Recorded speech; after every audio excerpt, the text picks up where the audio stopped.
하고 있습니다. 오늘은 마가복음 6장 30절에서 44절 본 말씀을 통해서 빈들의 임한 만찬이라는 제목으로 하나님 말씀을 나누도록 하겠습니다. 좀 오래된 그 TV 광고인데요. 열심히 일한 당신 떠나라라는 광고 문구가 있었어요. 혹시 기억하시나요? 예, H사의 카드 광고였는데요. 우리 현대인들의 마음을 좀 보여주는 것 같아요. 직장에서 애쓰고 수고한 사람들 이제 떠나서 뭐 하라는 거예요? 예, 카드를 긁어라. 쉬고 회복의 시간을 가져라 하는 것이죠. 일과 쉼은 우리에게 참 이 균형은 되게 중요하다고 생각되어집니다. 어떤 사람들은 너무 일하다가 지쳐서 몸이 망가지기도 하고요. 어떤 사람은 또 너무 쉬다가 지쳐서 일을 하고 싶은데 또 일자리가 없어서 되게 걱정하는 사람도 있고요. 이것의 참 균형은 되게 중요한 것 같아요. 특별히 요즘 MZ 세대라고 하죠. 20, 30대 청년들은 직업을 선택할 때마다 이 워라밸이죠. 자기의 일과 삶의 균형을, 그래서 워라밸의 균형이 되게 중요한 직업 선택의 기준이 된다고 합니다. 이제 며칠 있으면 추석이죠.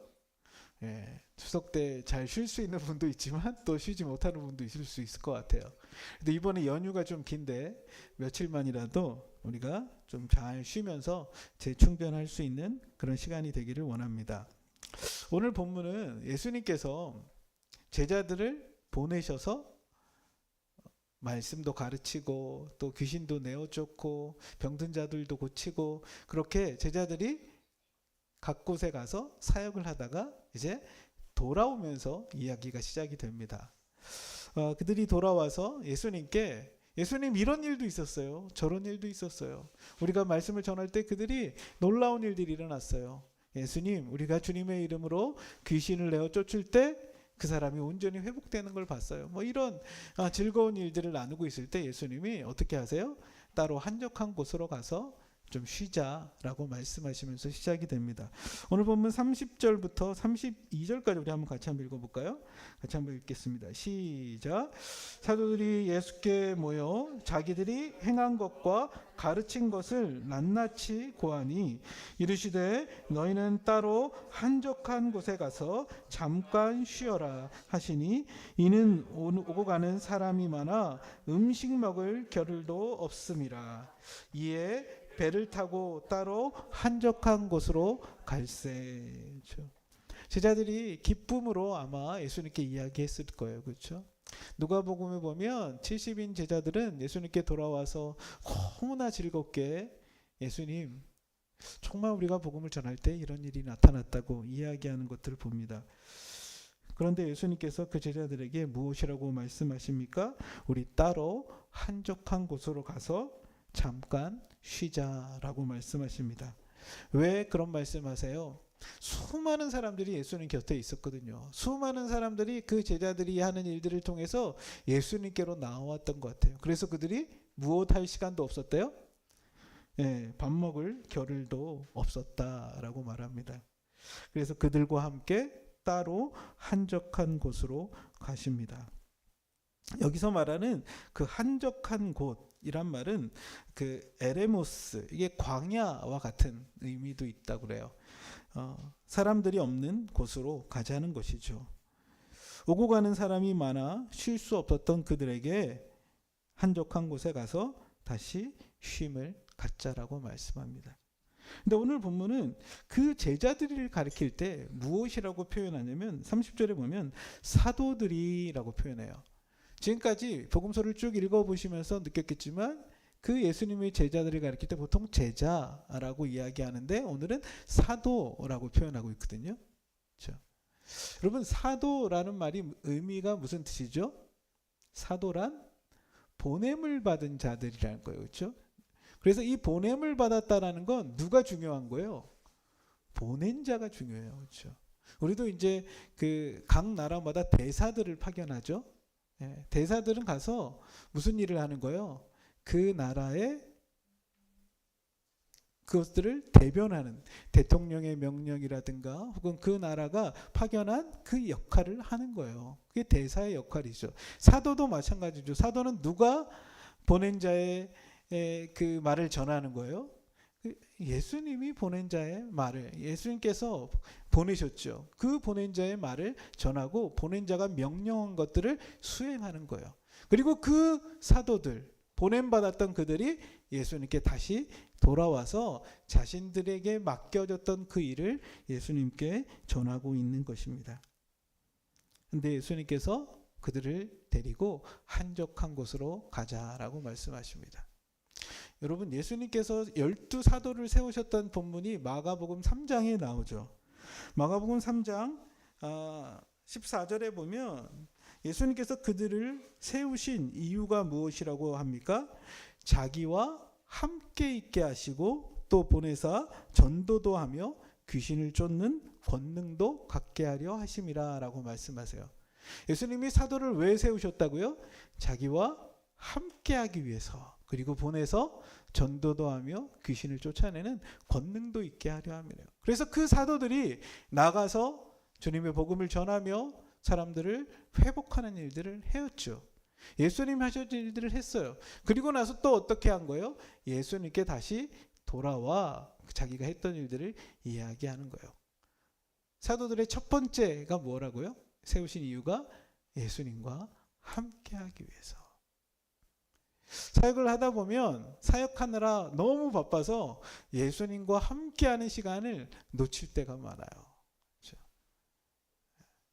근데 그 사도는 보냄받은 자라는 거예요. 그러면 보낸 자의 의도와 목적과 뜻을 알 때 사도로서 역할을 할 수 있는 거예요. 예수님께서 이제 돌아온 그들에게 원하시는 건 뭐예요? 얘들아, 나와 함께하는 시간을 갖자라고 말합니다. 너의 육신도 쉼이 필요하고 너의 영혼도 쉼이 필요하고 무엇보다 너희 존재가 나와 함께할 때 너희가 바로 설 수 있다라고 말씀하시는 거죠. 여러분, 여러분들의 삶에 한적한 곳은 어디가 있습니까? 여러분들의 삶에 주님과 함께하며 주님과 쉼을 누리는 자리가 있습니까? 여러분, 예수님을 생각할 때 참 사람들이 오해를 해요. 예수님은 나를 부려먹기 위해서 불렀다. 그래서 뭐 이것도 하고 저것도 하고, 교회에서 교사도 하고, 또 뭐 권사, 집사 이렇게 직분 줘갖고 교회 부려먹기 위해서 나를 불렀다. 근데 여러분, 주님 우리를 부르신 이유가요. 첫 번째는 누구와 함께하기 위해서? 주님과 함께하기 위해서 부르셨다는 사실입니다. 근데 이걸 놓치면 어떻게 돼요? 교회를 뭐 일하러 오는 것처럼. 목사도 마찬가지예요. 사역을 하느라 사역의 가장 본질이 되는 주님과 함께하는 시간을 놓칠 때가 많이 있다는 것이죠. 그래서 마태복음 11장 28절에 예수님은 무엇이라고 말씀하세요? 수고하고 무거운 짐진 자들아 다 내게로 오라라고 말씀하세요. 그리고 내게로 와서 내게 배우라. 나는 마음이 온유하고 겸손하니 너희는 내게로 와서 내게 배우라 라고 말씀합니다. 주님이 준 멍에를 매야 되는데 주님이 준 멍에는 쉽고 가볍대요. 왜냐하면 멍에는 둘이 같이 매는 거거든요. 나 혼자 매는 게 멍에 아니에요. 소가 이렇게 멍에를 할 때 같이 이렇게 해서 매잖아요. 주님이 내가 같이 너와 함께 멍에를 지고 주님이 은혜 방식으로 행하시는 그 일들을 따라가기를 원하세요. 근데 내가 다 지고 내 힘으로 하려고 하니까 그게 버겁고 힘들어요.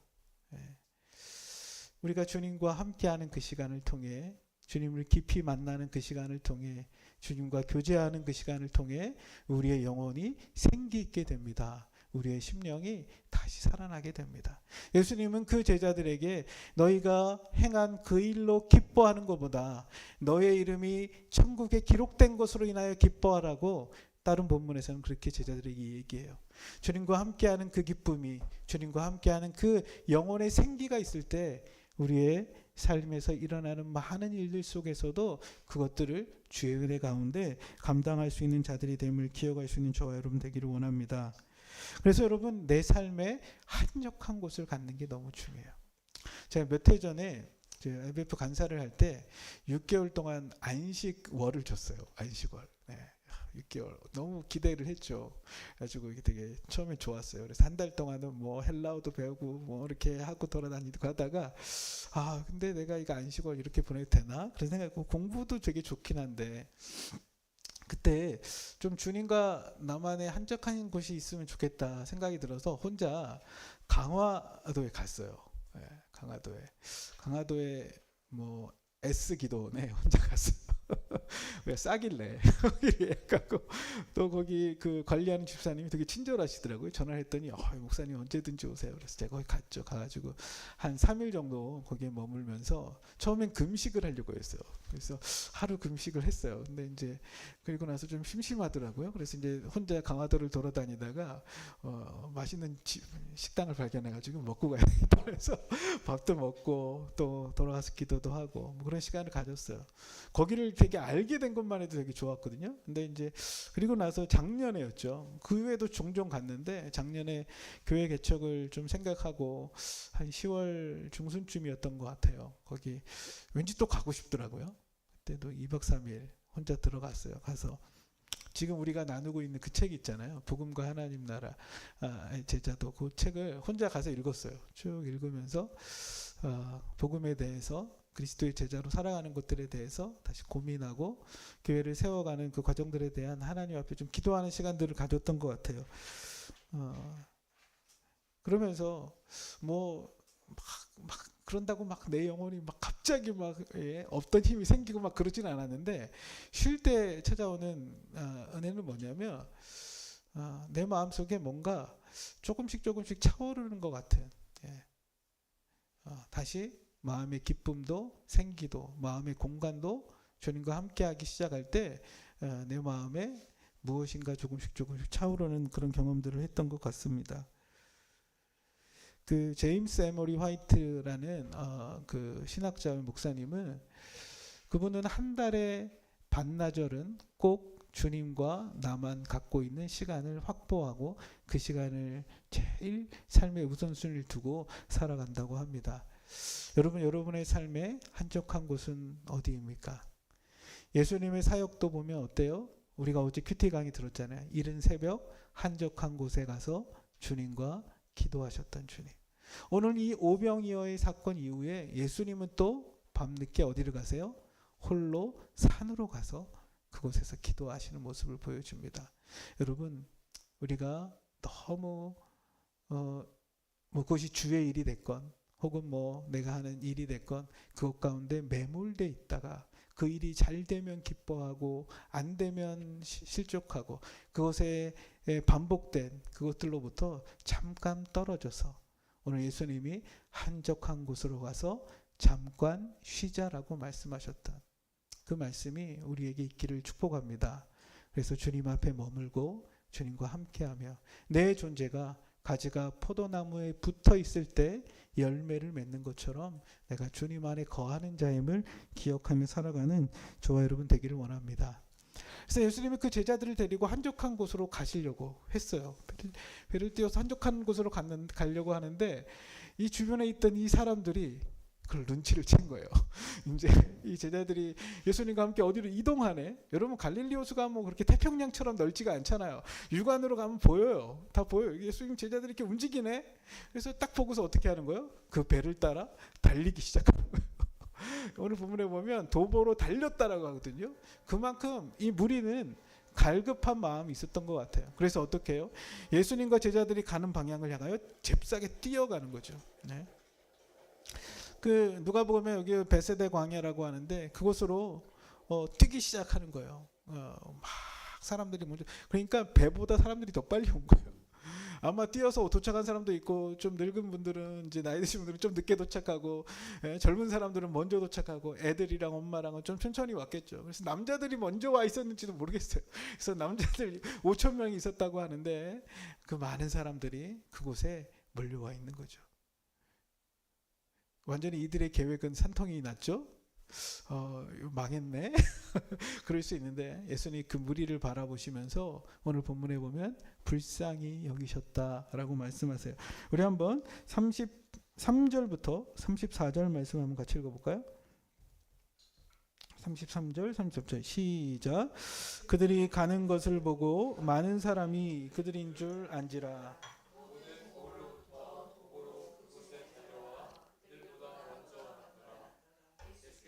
나우사 큰 무리를 보시니 목자 없는 양 같음을 인하여 불쌍히 여기사 그지로 가르치시더라. 아멘. 네. 예수님의 이동을 보면서 그곳에 있던 많은 사람들이, 여러 고을로부터 온 그 사람들이 예수님을 따라옵니다. 그리고 예수님부터 먼저 도착해서 그곳에 예수님이 오시는 걸 맞이하는 거죠. 딱 배에서 내려서 봤는데 처음 본 게 뭐예요? 큰 무리를 봤다라고 말씀하시죠. 네.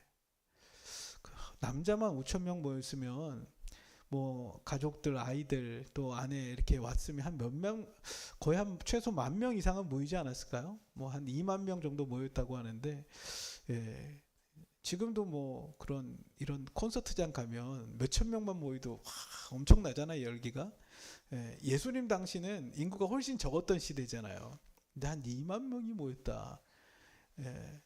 뭐 예루살렘 인구가 당시 한 5만 명 뭐 이 정도 됐다 그러면 어마어마한 사람들이, 이 이스라엘 전체에서 다 모여든 사람들이 이 빈들에 찾아온 것이죠. 광야로 나아온 곳입니다.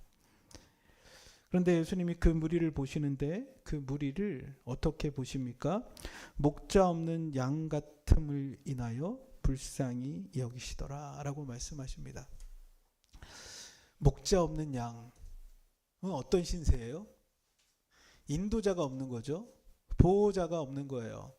양은 목자가 없으면 무방비 상태입니다. 적의 공격으로부터도 그렇고 자기가 먹어야 될 양식을 먹는 것도 그렇고, 양이 목자가 없을 때는 어디로 가야 될지, 무엇을 먹어야 될지 할 수 없는 그런 상태에 있어요. 여러분, 지금 이스라엘은 어떤 상태에 있습니까? 로마의 압제 가운데 있습니다. 그리고 이곳에도 지도자가 있죠. 이곳에 왕이 누구였어요? 분봉왕이 헤롯 안티파스였죠. 이 헤롯 안티파스는 무엇을 해요? 자기 혼자 즐기기 위해 생일날 잔치를 열고 세례 요한을 죽이는 일을 하죠. 그 일이 방금 전에 일어났던 일이에요. 그에 반해 이 백성인 이스라엘 백성들은 빈 광야에 모여 있어요. 왜요? 헤롯이, 로마의 황제가 그들의 지도자가 아니었거든요. 이들은 지도자를 찾고 있어요. 이들은 하나님이 보내시는 메시아를 갈망하고 이곳에 모여 있죠. 그들에게 음식이 없어서일 수도 있고, 그들에게 이 나라가 갈 바를 알지 못하기 때문일 수도 있고, 그들에게 인생의 대답을 줄 선지자가 필요했을 수도 있다고 생각되어집니다. 그래서 그들은 예수를 쫓아 이 광야에 나와 있는 것이죠. 예수님은 그들을 볼 때 목자 없는 양 같음을 인하여 불쌍히 여기셨다라고 말합니다. 여기서 말하는 불쌍히 여기셨다는 게 뭐냐면, 보통 이 단어가 복음서에 종종 드러나는데 스플랑크니조마이라는 단어라고 해요. 이것은 창자, 내장이라는 말에서 유래했다고 합니다. 여러분, 우리가 보통 마음이 아플 때, 그럴 때 어떻게 해요? 장이 끊어진다라고 표현하죠. 그만큼 고통스러운 모습들을 얘기할 때 해요. 그들의 모습을 보며 예수님께서 마음이 아프신 거예요. 그들의 모습을 보며 요즘 말로 말하면 공감하시는 거죠. 영어 성경에 보면 이걸 이렇게 예수님께서 그들을 향하여 컴패션을 가지셨다, 함께 마음을 같이 하셨다라는 것이죠. 그러시면서 예수님께서 여러 가지로 많은 것을 그들에게 가르치셨다라고 말합니다. 그들을 향하여 공감하시며 그들을 향하여 말씀을 가르치시는 예수님. 여러분, 요한복음 10장에 보면 예수님을 가리켜 나는 무엇이라고 말씀하세요? 선한 목자라라고 말합니다. 양들은 목자의 음성을 듣고 따라갑니다. 양들은 그 목자의 소리를 분별합니다. 오늘 이곳에 있었던 이 빈들에 있었던 사람들은 예수의 음성을 듣습니다. 예수의 말씀을 통해 하나님의 음성을 듣게 되는 것입니다. 여러분 마태복음 5장부터 7장까지 우리가 산상수훈이라고 하죠. 거기 보면 예수님 어떻게 말씀을 시작하세요? 심령이 가난한 자는 복이 있나니라고 시작합니다. 그들에게 천국이 있다라고 말씀하세요. 누가복음엔 이걸 가리켜 가난한 자는 복이 있나니 천국이 저들의 것입니다 라고 말씀하십니다. 이 빈들에 모여 있었던 수많은 줄인 자들, 상한 자들, 목자 없는 양 같은 그들을 향하여 주님이 공감하시며 사랑으로 말씀하고 계십니다. 예전 제가 이 본문을 한번 설교할 때 그런 얘기를 한 적이 있는데, 여러분 그 모원단장이라는 말 아세요? 무슨 말이에요? 어미 모자에 원숭이 원자, 그렇죠? 단, 끈을 단자에 장기를 딴 장, 그죠? 장자죠. 모원단장. 원숭이 어머니의 뭐라는 거예요? 장이 끊어졌다라는 거예요. 이걸 여기서 이제 단장이라는 말이 나왔다고 하는데, 중국 진나라의 환원이 그 총나라를 공격하러 양자강 계곡을 지날 때 그 병사 한 명이 원숭이 새끼 한 마리를 배에 태웠다 그래요. 그런데 어미 원숭이가 울면서 계속 배를 쫓아온 거예요. 그래서 배를 멈췄을 때 어미 원숭이가 배에 들어와서 죽었대요. 그래서 이 원숭이가 왜 죽었나 하고 봤더니, 배를 갈라봤더니 그 장기가 어떻게 됐던 거예요? 다 끊어져 있었던 거예요. 그러면서 그 사람들이 얘기한 게 뭐예요? 이 원숭이도 자기 새끼 때문에 장이 끊어질 정도로 아파했구나. 이제 거기서 나온 게 모원단장이란 말인데, 목자 없는 양 같은 그 백성들을 향하여 주님이 어떻게 하세요? 불쌍히 여기시고 긍휼히 여기세요. 그리고 그들에게 말씀하고 계시는 것이죠. 여러분, 주님이 우리를 어떻게 보실까요? 목자 없는 양처럼 어디로 갈지 몰라 헤매이는 우리들을 바라볼 때 이런 마음이세요. 주님이 긍휼히 여기십니다. 우리 한번 좌우 앞뒤 그렇게 한번 서로에게 인사해. 주님이 당신을 긍휼히 여기십니다. 네. 네. 참 육신의 부모도 그런데 우리 주님이 우리를 어떻게 여기실까요? 우리를 긍휼히 여기신다는 것입니다. 그리고 사랑으로 우리를 부르십니다. 양들을 집으로 인도할 때 그 이름을 하나씩 하나씩 주인이 부른다 그러잖아요.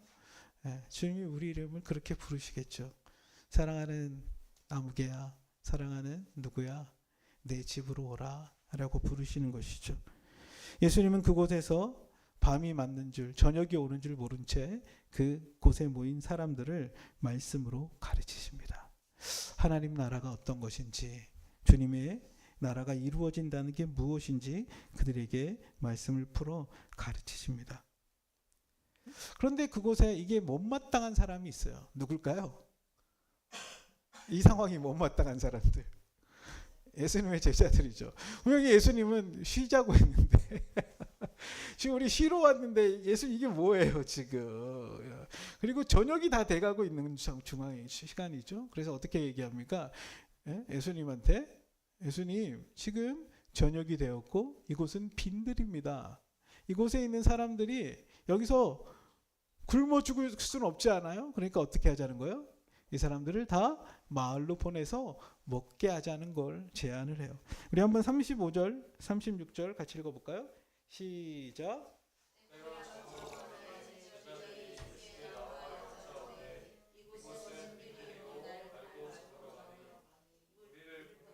두루촌과 마을로 가서 무엇을 사 먹게 하옵소서. 아멘. 네.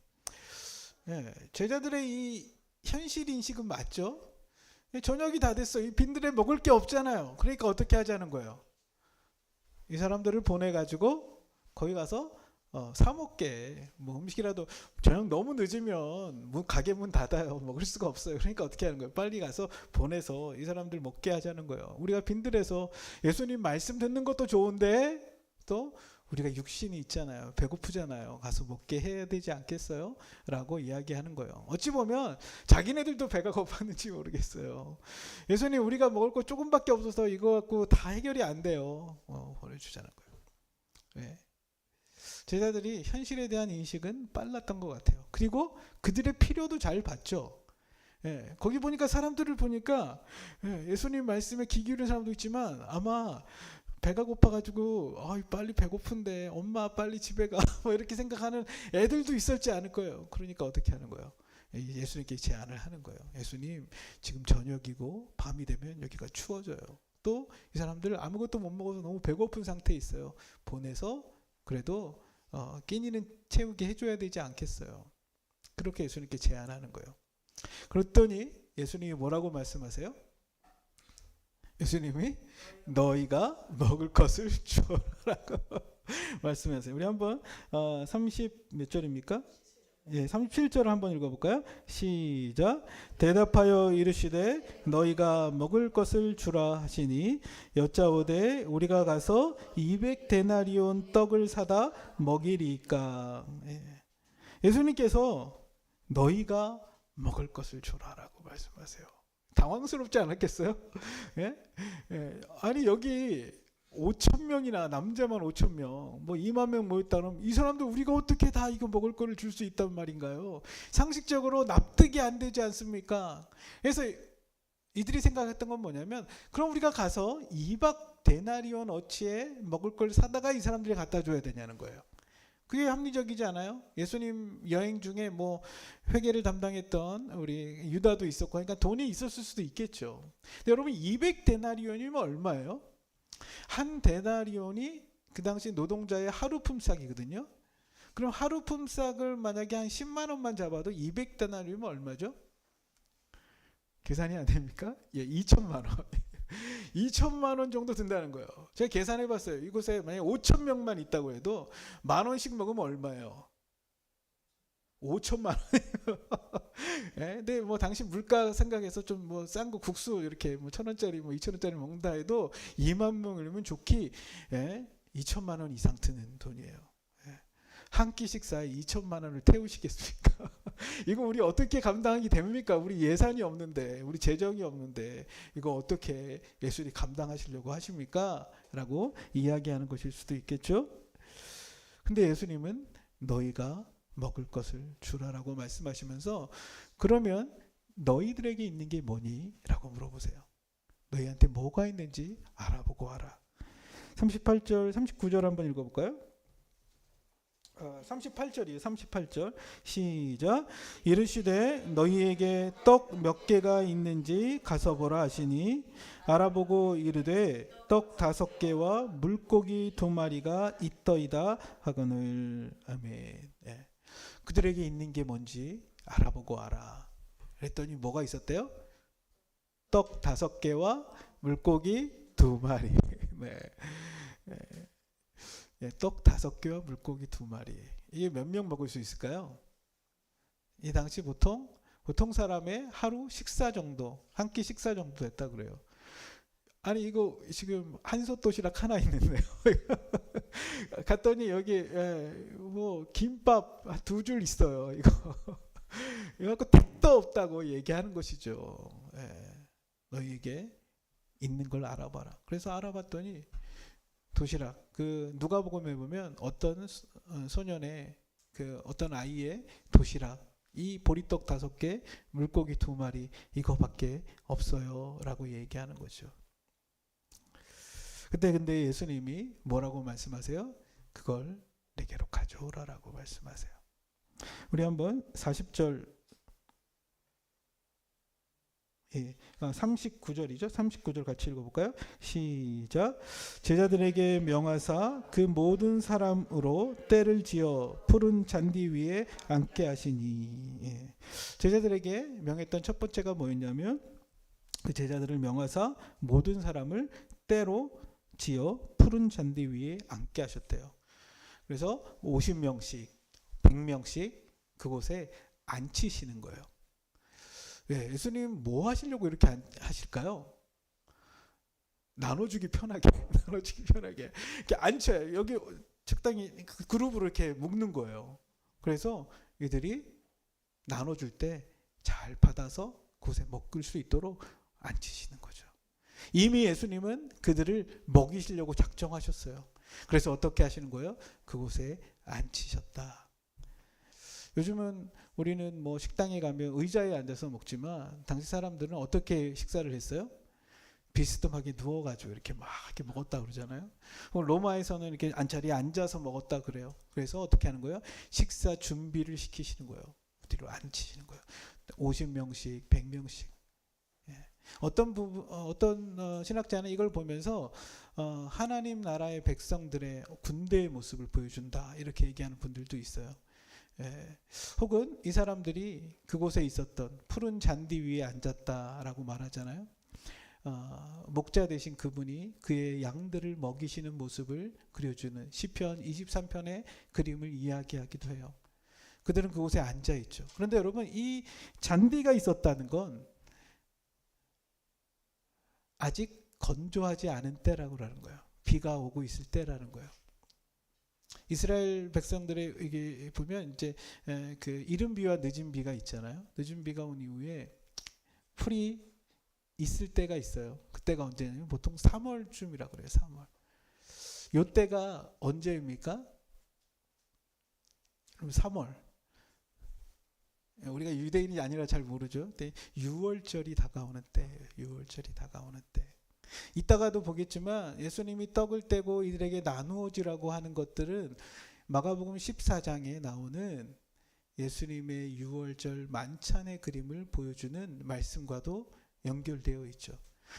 선한 목자 되신 그분이 양떼들을 먹이시는 모습이든지 6월절 자신을 내어주셨던 어린 양으로 오셨던 그 예수의 모습이든지 그들을 앉히시며 이제 예수님은 그들을 본격적으로 먹이시겠다라고 하시는 걸 보여줘요.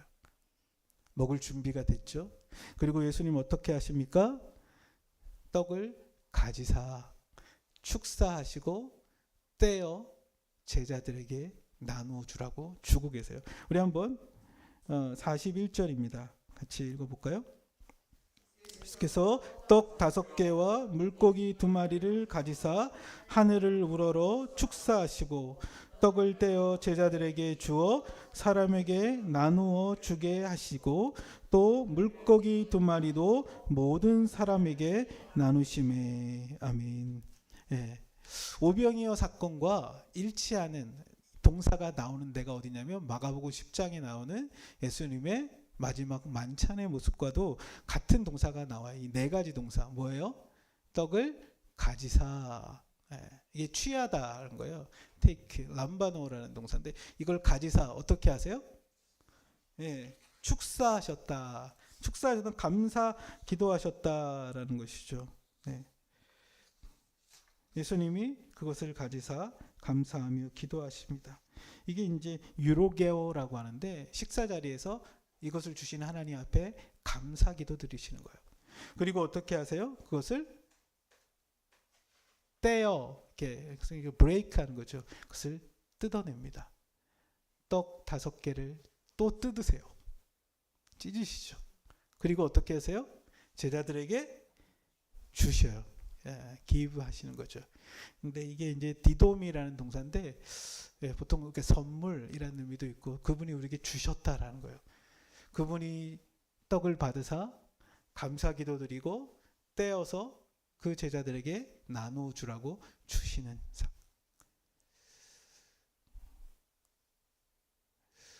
뭐 많지는 않았겠잖아요. 떡 5개 떼는 게 그렇게 오랜 시간이 걸리지 않았을 거예요. 아마 제자들에게 떼어서 한 제자에게 뭐 3등분을 했는지 모르지만 12제자들에게 나눠줘요. 생선은 어떻게 했는지 모르겠지만 그것도 쪼개가지고 나눠줘요. 그런데 놀라운 건 어떤 이유 때문인지 모르겠는데 그것을 떼어 나누어 주었더니 어떻게 해요? 그곳에 있는 모든 사람들이 다 배불리 먹었다는 거예요. 여러분 이게 이해가 갑니까? 이런 일이 있을 수 있나요? 이게 잘 이해가 안 가니까 어떻게 하는 거예요? 사람들이 생각해 봤을 때 이미 다 도시락 싸갖고 왔는데 예수님도 안 먹고 있으니까 민기적민격되면서 못 먹게 되는데 밥 먹을 시간이냐 하면서 자기 도시락 꺼내가지고 다 먹었다 이렇게 얘기하는 사람들도 있어요. 근데 여러분 그런 사건이면 복음서에서 이렇게 이게 사복음서에 다 기록돼 있어요. 마태, 마가, 누가, 요한에 다 기록돼 있는 사건이 그렇게 많지 않거든요. 그런데 이건 공관복음뿐만 아니라 요한복음까지 다 기록되어 있어요. 그만큼 제자들에게는 놀라운 인상적인 광경이었다는 거예요. 여러분 예수님께서 근데 기적을 요날 딱 한 번만 베푼 게 아니라 가는 곳마다 그런 일이 나타났잖아요. 눈먼 자가 눈을 뜨고 앉은 뱅이가 일어나고 그리고 귀신 들렸던 자들이 너무 회복이 되고 그리고 무리를 걷기도 하시고. 그런데 이 사건은 무엇을 얘기하는 걸까요? 그분이 창조주 하나님이시며 지금 빵을 새롭게 창조해내는 일들을 행하고 계신 분이에요. 창조하신 그분께서 재창조해내시는 일을 하고 있다는 거죠. 새로운 생명의 떡을 그들에게 나누시는 일들을 하고 계시다는 것입니다. 그들에게 정말 생명을 주시는 분이 예수라는 것을 은연중에 말씀하고 계시는 거죠. 아까 그래서 얘기했던 것처럼 이 네 가지 이 동사가 어디에 나온다고요? 자신을 주셨던 자신의 몸을 이 떡은 너희를 위해 주는 내 몸이라고 말씀하셨던 이 잔은 너희를 위해 흘리는 내 피라고 말씀하셨던 그 최후의 만찬 십자가를 앞에 두고 하셨던 그 일을 했던 그 일을 이 사건 속에 동일하게 기록하고 있다는 사실이에요. 그래서 요한복음 6장은 이 사건을 얘기할 때 내가 준 떡은 생명의 떡이다라고 얘기하세요. 너희가 지금 이 광야에서 이 빈들에서 먹은 이 떡은 너희를 위해 주는 내 생명의 떡이다. 내가 바로 너희들에게 주어졌다라고 말씀하고 있어요. 떡을 먹으면서 이들은 떡만 먹고 배불렀다고 생각되지만 이들에게 정말 예수님이 주시는 건 뭐예요? 자신을 내어주시는 것이죠. 자신의 생명을 주시는 것입니다. 그래서 이 제자들 이 요한복음의 6장에서는 이 오병이어 사건보다 더 길게 이것의 사건의 의미를 설명해 주세요. 그러면서 자신이 생명의 떡이라는 사실을 반복해서 이야기하세요. 그곳에 있던 사람들은 떡 먹고 배불러서 예수님을 임금 삼으로 하거든요. 근데 예수님 도망가세요. 그리고 나서 또 다른 사람들에게 그 사건의 의미를 가르치는 게 뭐였냐면 너희가 광야에서 먹고 배부른 것보다 이 떡의 진짜 의미가 뭐냐? 내가 바로 너희를 위한 생명의 떡이 된다라는 사실을 알리시는 거죠. 사랑하는 우리 예단교회 성도 여러분, 주님이 우리의 필요를 아세요. 예? 우리의 필요를 채우세요. 우리가 먹고 살아야 된다는 것도 아세요. 근데 더 본질은 그것을 주신 분이 누구인지 그리고 그분이 우리를 위하여 자신을 내어주셨다는 사실이에요. 우리가 주님이 주시는 돈보다 주님이 주시는 양식보다 더 귀한 건 그분이 우리에게 오셨다는 사실이에요. 그리고 그분을 믿고 살아갈 때 우리에게 참 생명이 있다는 거예요. 여러분 우리가 떡을 먹었잖아요. 물을 마셨잖아요. 돌아서면 또 배고프고 돌아서면 또 목말라요. 그런데 주님이 주시는 물은 목마르지 않는다. 주님이 주시는 양식은 영원히 배고프지 않다. 이게 무슨 말이에요? 예수를 믿고 그 믿음으로 살아가는 사람들, 예수 안에 참 생명을 갖고 살아가는 사람들, 그 사람들이 새로운 피조물로 사람답게 살아가게 된다는 것이죠. 사랑하는 우리 예단교회 성도 여러분, 주님이 주시는 선물보다 주님 자체가 우리에게 선물되는 걸 기억하고 살아가시는 저 여러분 되길 원합니다. 예? 주님이 우리 필요한 이 제자들보다 더 잘 아셨겠죠. 예수님이 그곳에 있는 사람들이 배고픈 줄. 그래서 떡을 주세요. 근데 예수님이 떼어 나누어 주라고 하실 때 너희들에게 정말 주고 주는 것 바로 나야. 생명을 너희에게 준다는 거예요. 여러분 우리가 살기 위해 먹지 않아요? 다 먹기 위해 사시나요? 살기 네, 다 밥을 먹고 살기 위해 먹잖아요. 그렇죠? 근데 살기 위해 먹는데 사는 것처럼 살지 못할 때가 있어요. 육신의 몸은 살아가는데 우리 안에 진짜 생명 없이 살아갈 때가 있죠. 예수님이 말씀하신 진짜 생명 있는 존재로 살아가는 것, 그것은 생명의 근원이신 그분을 우리가 먹고 그분을 마시고 그분과 함께 행하는 거예요. 그래서 초대교회 사람들이 오해를 했잖아요. 저 사람들이 식인종이다. 어떻게 예수를 먹고 마시냐. 식인종이다 생각했다고 해요. 근데 예수를 먹는다는 게 뭐예요? 예? 그 예수를 믿고 의지하고 살아가는 것입니다. 그분과 함께 하는 거예요.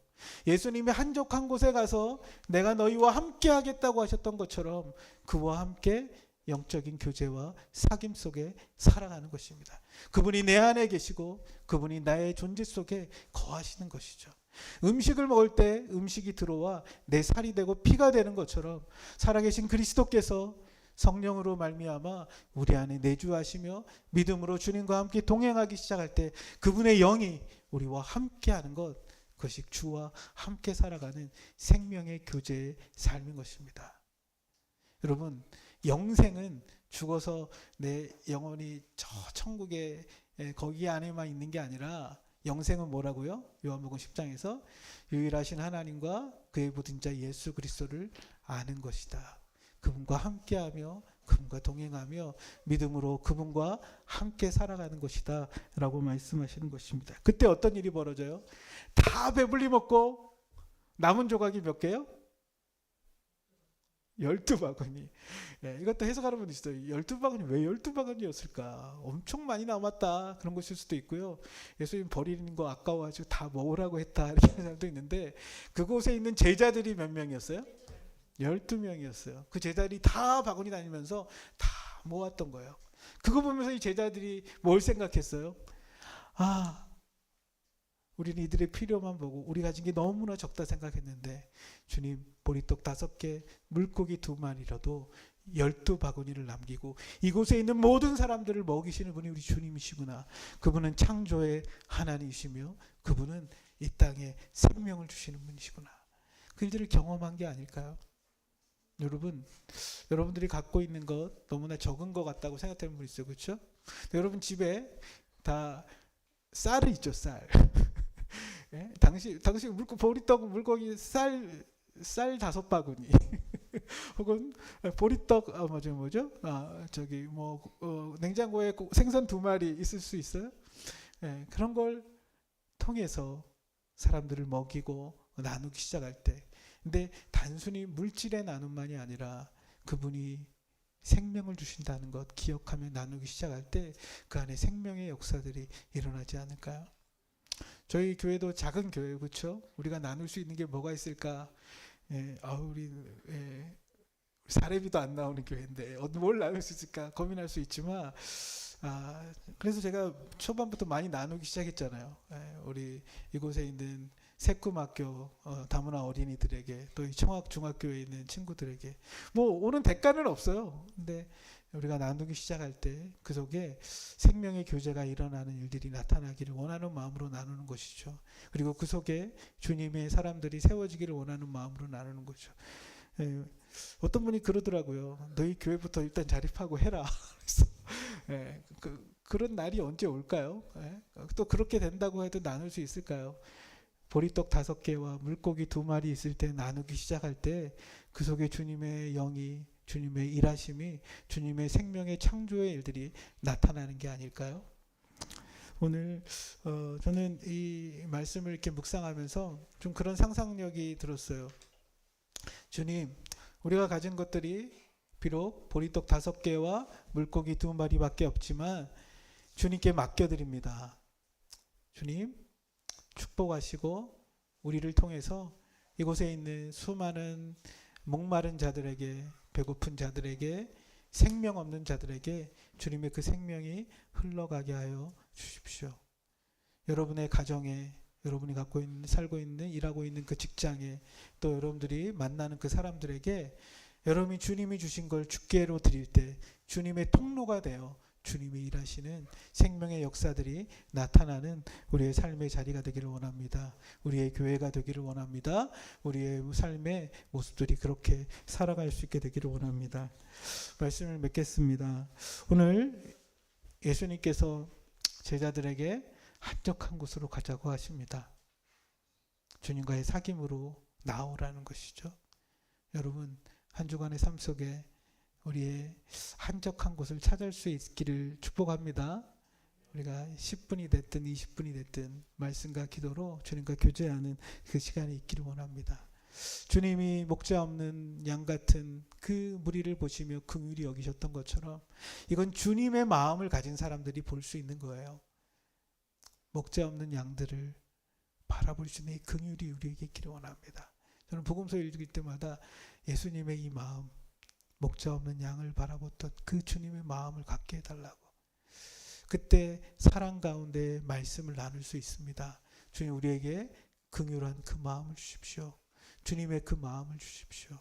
그래서 우리가 사랑 가운데 그들과 주님의 말씀을 나눌 수 있게 되기를 원합니다. 마지막으로 오늘 예수님께서 그들의 육체적 필요뿐만 아니라 정말 떡을 떼고 그들의 물고기를 나누어 주실 때 생명의 창조의 역사들이 일어났던 것처럼 우리의 삶에 우리가 갖고 있는 작은 것들을 나눔을 통해서도 주님이 그 속에 생명의 창조의 역사들을 이루어내셔서 정말 그분이 우리에게 주셨던 그분 자신을 주셨던, 그래서 이 나눔 속에 그분이 그곳에 일하고 계신 주님이 그곳에 생명력을 불어넣는 그런 사역들이, 그런 삶의 자리들이 되기를 주의 이름으로 축복합니다.